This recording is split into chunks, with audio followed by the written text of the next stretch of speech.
toutes et à tous, bienvenue dans les actualités africaines pétantes sur nos antennes. Dames, messieurs, bienvenue.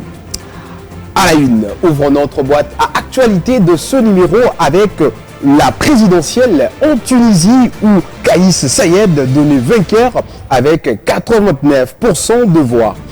Quelques heures après la fermeture des bureaux de vote en Tunisie, les partisans du président Kaïs Saïed se sont rassemblés sur le marche du théâtre de Tunis pour célébrer la victoire du président sortant. D'après des sondages de l'Institut Sigma diffusés sur la télévision publique, Kaïs Saïed a remporté 89,2% de voix au premier tour, devançant largement ses concurrents Ayachi Zamel et Zourir Mazaoui. Malgré les célébrations des partisans des Saïed klaxonnant dans les rues de la capitale, l'ambiance générale semble loin de l'effervescence de deux dernières élections présidentielles. Laïla Baskouchi, venue célébrer avec 6 enfants, a exprimé son espoir de voir le président qui travaille pour la Tunisie. Ces pays étaient au bord du gouffre. Nous sommes très heureux, a-t-elle ajouté. Au moment de la clôture de bureaux de vote, seuls 2,7 millions d'électeurs, soit 27,7% du corps électoral, avaient voté, un chiffre bien inférieur aux 49% de participation du premier tour de la présidentielle de 2019. Le premier mandat de Kaïs Saïed a été tumultueux, marqué par une crise économique, la suspension du Parlement et une révision constitutionnelle renforçant ce pouvoir. Mais ses partisans restent convaincus de sa capacité à réaliser son projet de bâtir une nouvelle Tunisie. Dames, messieurs, tout de suite et maintenant, nous allons changer de chapitre pour atterrir au Niger où la rentrée scolaire a été retardée à cause de fortes pluies.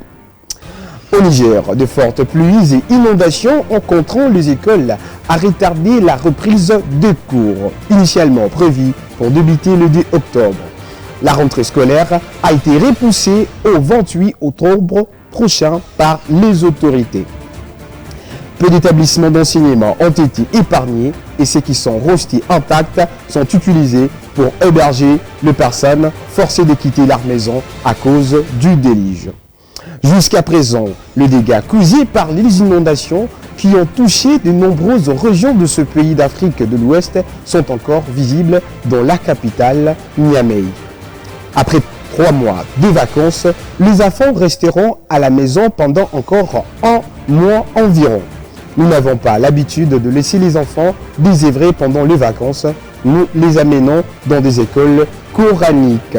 C'est ce que nous allons faire maintenant, a déclaré un parent. Le gouvernement a déclaré à son tour qu'il réparerait les écoles touchées et a souligné que toutes les mesures nécessaires devaient être prises avant que les jeunes apprenants puissent retourner en classe. Changeons de chapitre, messieurs et dames, tout le monde pour parler maintenant de Zimbabwe. Les agriculteurs indemnisés pour les expropriations de l'ère Mugabe. Le gouvernement zimbabwéen versera ce mois-ci 20 millions de dollars aux agriculteurs blancs étrangers et aux fermiers noirs locaux ayant perdu leurs terres lors de saisies sous le régime de Robert Mugabe. Cette compensation fait partie du budget de 2024 visant à revitaliser l'agriculture gravement touchée depuis les saisies de 2000. Les agriculteurs étrangers de pays tels que la Belgique et l'Allemagne ainsi que 400 fermiers noirs zimbabwéens seront indemnisés. Un programme plus vaste de 3,5 milliards de dollars pour 4000 agriculteurs blancs zimbabwéens annoncé en 2020 reste bloqué faute de moyens. Le président Emerson Mnangagwa tente de rétablir des relations avec les pays occidentaux pour résoudre la dette extérieure du Zimbabwe, qui s'élève à 12 milliards de dollars. Le pays est en quête d'un programme du FMI pour alléger sa dette, tandis qu'une mission du FMI doit s'y rendre à Harare dans 2 semaines. la situation économique du Zimbabwe est encore compliquée par son exclusion du système financier mondial depuis plus de 20 ans. On va changer des pages, messieurs et dames, pour arriver de la plus vite possible au Cameroun, où un candidat à la présidentielle dénonce l'absence d'infos officielles sur l'état de santé de Paul Biya. Au Cameroun, un candidat à la prochaine élection présidentielle, l'avocat Christian Timban s'injure du silence autour de l'état de santé du président Paul Biya. Dans une lettre ouverte adressée récemment au directeur du cabinet civil de la présidentielle de la République, il demande en substance où est notre président de la République. Une demande qui intervient après les absences remarquées du président Paul Biya à la dernière Assemblée générale des Nations Unies à New York et au récent sommet de la francophonie en France où il était pourtant annoncé. Dans sa lettre à Samuel Vondo Ayono, le directeur du cabinet civil de la présidence de la République du Cameroun, Christian Timban, constate que depuis la fin du dernier sommet Chine-Afrique qui s'est tenu du 4 au 6 septembre 2024, plus personne n'a eu de nouvelles du président Paul Biya et l'avocat le rappelle ce qu'il lit sur les réseaux sociaux où on le dit tantôt en Suisse, tantôt dans un mauvais état dans un hôpital en France. Christian Timban demande aux autorités de briser le silence sur cette absence du président Biya. S'il est en congé, dites-le. S'il est malade, dites-le aussi. Un président de la République peut tomber malade, assène-t-il dans son communiqué. Dimanche, et malgré l'absence de toute communication officielle, le sujet a été repris sur plusieurs plateaux télé, d'aucuns invoquant un devoir de transparence sur une préoccupation, source de toutes les rumeurs. D'autres s'insurgeant contre ce qu'ils considèrent comme des fantasmes que rien ne justifierait. Plusieurs sources proches de la présidence camerounaise soutiennent par ailleurs qu'il n'y a pas de quoi s'alarmer sur l'état de santé du président Paul Biya. C'est un homme d'un certain âge et comme chacun d'entre nous, le président a aussi le droit au repos, souligne l'une de ses sources. On va, mesdames et messieurs, maintenant parler du conflit rwando-congolais où le chef de la diplomatie rwandaise accuse la République démocratique du Congo d'avoir fait capoter les discussions de Luanda. Le président congolais Félix-Antoine Tshisekedi Tshilombo et le président rwandais Paul Kagame étaient à quelques mètres l'un de l'autre pour la photo des familles qui ouvrait le sommet de la francophonie vendredi à Villers-Cotterêts au nord de Paris. Mais les deux chefs d'État ne se sont pas adressés la parole. Kinshasa accuse Kigali de soutenir le rebelle du M23. Lors du sommet de l'OEF, le président Tshisekedi n'a pas apprécié que le président français Emmanuel Macron omette les conflits de l'Est et de la République démocratique du Congo dans son discours d'ouverture. C'est dans ce contexte que samedi 5 octobre, le chef de la diplomatie rwandaise, Olivier Nduhungirehe, a accusé la République démocratique du Congo d'avoir fait capoter les discussions de peu de Luanda. Les lourds différends diplomatico-militaires qui opposent leurs deux pays dans l'Est de la République démocratique du Congo, ravagés par des décennies de violence, restent vivaces malgré les espoirs de Paris de le voir s'y rapprocher. Un temps évoqué, l'idée d'une rencontre entre Paul Kagame et Félix Tshisekedi n'a pas eu lieu. Le président français Emmanuel Macron, hôte du sommet, s'est finalement entretenu séparément avec ses deux homologues pour les encourager à conclure un accord de paix au plus vite. Alors que l'Angola, médiateur désigné par l'Union africaine, tente depuis 2 mois d'obtenir des avancées dans ce dossier sensible.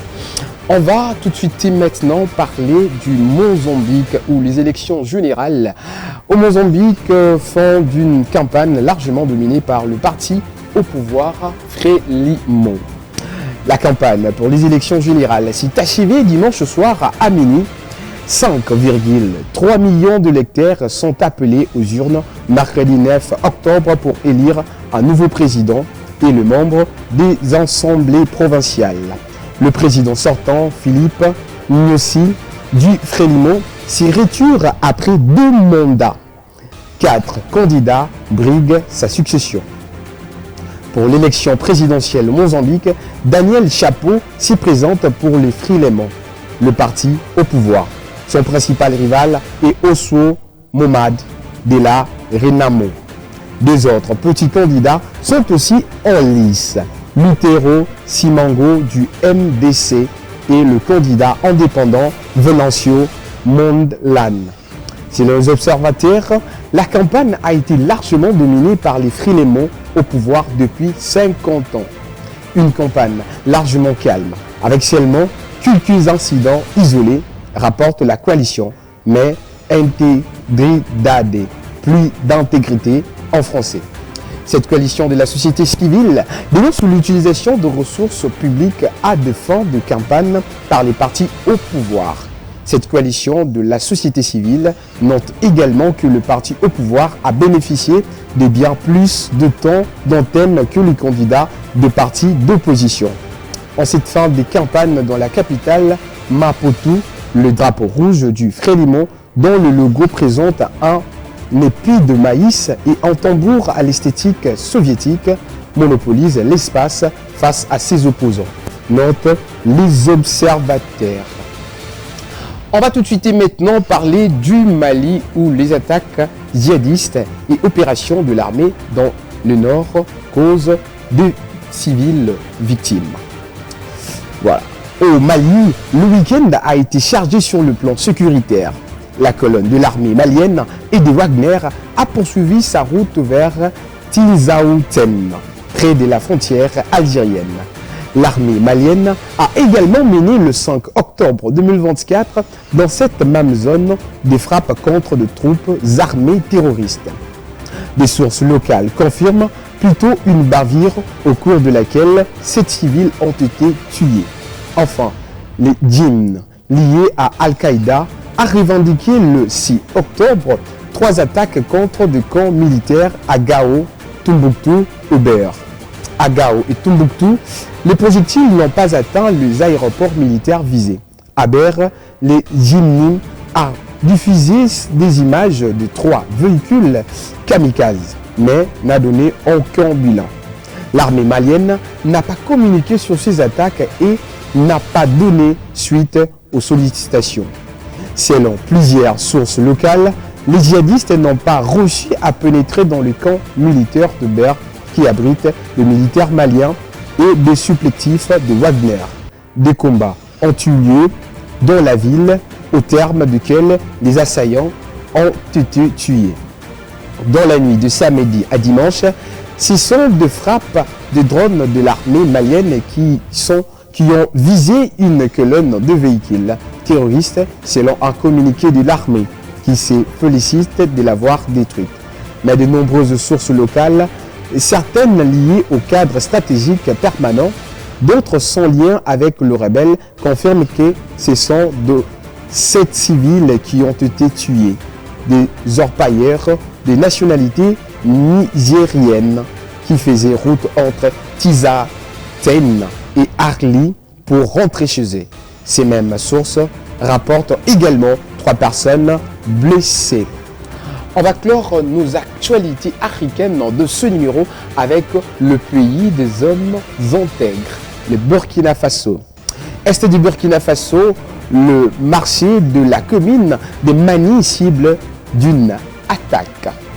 Au Burkina Faso, de nouvelles attaques de groupes armés ont eu lieu le week-end du 5 au 6 octobre 2024 dans la région du nord-est, précisément dans la province de Niania. Dans la zone de Bogandé, une patrouille est tombée samedi dans une embuscade. 17 soldats auraient perdu la vie, selon des sources sur place. Et ce dimanche, c'est le marché de la commune de Mani à 200 km au nord-est de Ouagadougou qui a été attaqué. Maintenant, aucun bilan officiel pour le moment. L'alerte et l'appel à l'aide juste après l'attaque, ont été diffusées sur les réseaux sociaux par des habitants. Dans une première vidéo tournée au niveau du marché de la commune, des très nombreuses boutiques en tôle et en bois sont encore en fait. Dans la panique, des commerçants tentent de récupérer tout ce qu'ils peuvent. Et dans une autre vidéo, la seconde montre la cour intérieure du dispensaire de Mani, le blessé, soigné, perfusé, pour certains par le personnel médical, sont allogés à même le sol. Cette attaque menée en début d'après-midi n'a pas encore été revendiquée. Et dimanche est jour de grand marché, donc l'influence à Mani. Cette commune est traversée par la nationale 18, axe qui permet de relier le Gandé au sud à Dori, tout au nord. Selon nos informations, un convoi de camions de marchandises était dans la zone ce dimanche. Une attaque rapide donc menée au lendemain de la longue prise des paroles du capitaine Ibrahim Traoré à la radio nationale qui s'est notamment adressé au groupe terroriste en indiquant « Nous allons continuer à nous battre jusqu'à ce qu'il soulève le drapeau blanc ». C'en est fait pour nos actualités chaudes africaines de ce numéro, monsieur et dames. Portez-vous bien et à très vite.